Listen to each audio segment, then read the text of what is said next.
Présente sur le plateau du jeu télévisé de TF1 ce jeudi 22 mai 2025, la chanteuse de 39 ans a partagé avec émotion sa longue amitié avec le présentateur.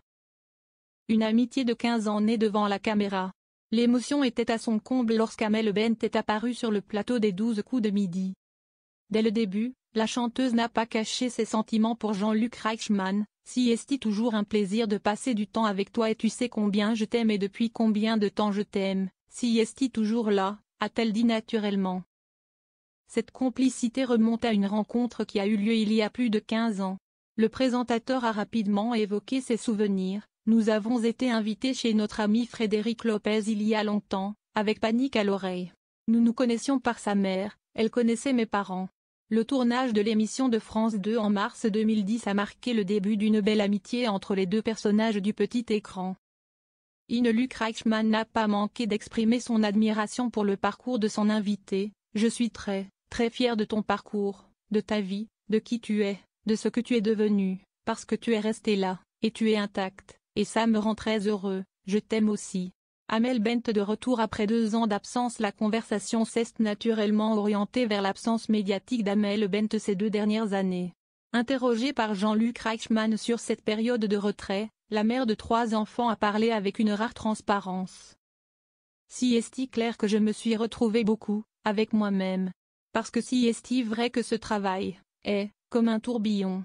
Parfois on ne sait plus vraiment qui on est que dans le regard des autres, justement sur l'écran. Et on ne peut plus regarder son propre visage et savoir ce qui nous rend vraiment heureux. Ce qu'on a envie de faire, ce qu'on a envie de dire, est-ce qu'on en a encore envie ?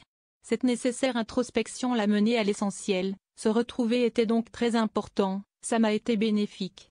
Et puis vraiment la famille. Amel Bent, la chanteuse de karaoké ?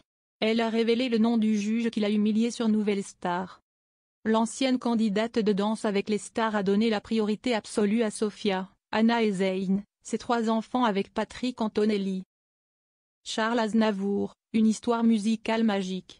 Dans le quiz coup par coup, Amel Bent a passé en revue ses plus grands succès, dont Je reste seule, une chanson écrite par Charles Aznavour. « J'ai une relation particulière avec Monsieur Aznavour », a-t-elle confié avec émotion. Un lien si fort qu'elle a choisi d'interpréter la bohème lors des castings dès l'âge de 12 ans, et même lorsqu'elle participait à Nouvelle Star.